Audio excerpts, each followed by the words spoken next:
2022 अन्डर-20 महिला विश्वकपमा युएस र जर्मनीले सबैभन्दा धेरै डिफेन्सिभ लाइन ब्रेक गरे। तर युएस र जर्मनी ग्रुप स्टेजबाटै आउट भए। किनभने लाइन ब्रेक गरेपछि त्यो लाइन त्यही रहँदैन। डिफेन्डर्स पनि बलसँगै मुभ हुन्छ र जब डिफेन्सिभ लाइन मुभ हुन्छ तपाईको भूमिका पनि बदलिन्छ। त्यही भएर लाइन ब्रेक गरेर मात्र हुँदैन, लाइन ब्रेक गरेपछि के गर्ने भनेर जान्नु पनि अत्यन्तै महत्त्वपूर्ण छ। यो बुझ्नको लागि पिचलाई फरक नजरले हेर्न जरुरी छ। पिचलाई डिभाइड गर्ने अर्को तरिका हो फेजेस अफ प्ले।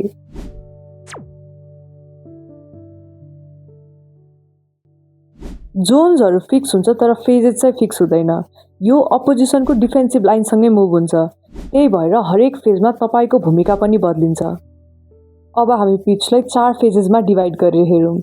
पहिलो फेज बिल्ड। तपाई अपोजिसनको फरवर्ड लाइनको अगाडि हुनुहुन्छ र यहाँबाट अट्याक सुरु हुन्छ। बिल्ड फेजमा तपाईको काम भनेको बल पोजिसन राख्नु हो। यहाँ रिस्क नलिनुस्, किनभने यहाँ बल गुमायो भने अपोनेन्ट डाइरेक्टली तपाईको गोलको नजिक हुन्छ र रिकभर गर्ने टाइम हुँदैन।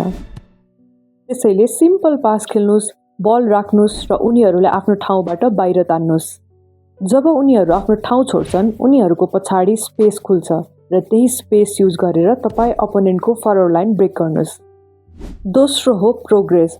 अब तपाई अपोनेन्टको हाफतिर बढ्दै हुनुहुन्छ र अपोजिसनको फरवर्ड लाइन र मिडफिल्ड लाइनको बीचमा हुनुहुन्छ।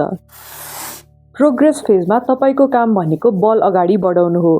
यो फेजमा अपोनेन्टको दोस्रो लाइन यानि कि मिडफिल्ड लाइन ब्रेक गर्नु हो।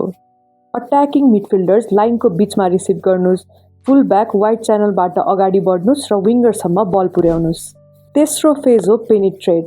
तपाई उनीहरूको मिडफिल्ड लाइन र डिफेन्सिभ लाइनको बीचमा हुनुहुन्छ। अब तपाईको काम हो डेन्जर क्रिएट गर्नु।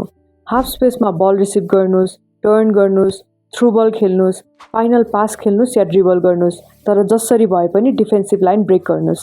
यति ध्यान दिनुस् कि यहाँ डिफेन्डर टाइट हुन्छ। त्यसैले पेनिट्रेट फेजमा चाँडो डिसिजन गर्नुस् र धेरै टाइम नलिनुस्। चौथो र अन्तिम फेज हो फिनिश। यहाँ तपाई डिफेन्सिभ लाइन पछाडि हुनुहुन्छ र अब तपाईको काम हो गोल गर्नु। यहाँ सही डिसिजन लिनुस्। सुट गर्न सक्नुहुन्छ भने सुट गर्नुस्, टिममेट बेटर पोजिसनमा छ भने पास दिनुस्, तर हेजिटेट नगर्नुस्। गोल हान्नको लागि सही डिसिजन लिनुस्। यी हुन् 4 फेजेस, तर याद राख्नुस् यी 4 फेजेसहरू फिक्स हुँदैन। त्यसै कारणले राम्रो टिमहरू अपोजिसनको खेल अनुसार आफ्नो खेल्ने तरिका बदल्छन्। हरेक फेजबाट जानै पर्छ भन्ने छैन। जब अपोजिसन हाई लाइनमा हुन्छ र हाई प्रेस गर्न माथि आउँछ, तब उनीहरूको पछाडि धेरै स्पेस हुन्छ। त्यही स्पेस युज गरेर टिमले डाइरेक्टली फेज 3 या फेज 4 मा बल खेल्न सक्छ। जस्तै गोलकिपरले लङ बल खेल्दै डाइरेक्ट फरवर्डसम्म बल पुर्याउन सक्छ फेज 1 र फेज 2 कम्प्लिटली स्किप गरेर। त्यही भएर अपोजिसनको शेप पढ्नु र त्यही अनुसार एडप्ट गर्नु एकदमै महत्त्वपूर्ण छ। आशा छ कि अब तपाईलाई थाहा भयो होला, लाइन ब्रेक गरेपछि त्यो लाइन त्यही रहँदैन।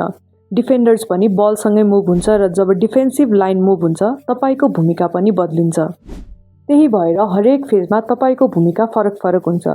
जस्तै बिल्डमा पोजिसन राख्नु, प्रोग्रेसमा अगाडि बढ्नु, पेनिट्रेटमा डिफेन्सिभ लाइन ब्रेक गर्नु र फिनिशमा गोल गर्नु। यदि यो भिडियोले तपाईलाई फुटबल पहिलाभन्दा केही फरक नजरले हेर्न सहयोग गर्यो भने हाम्रो अर्को भिडियो पनि तपाईलाई अवश्य मन पर्नेछ।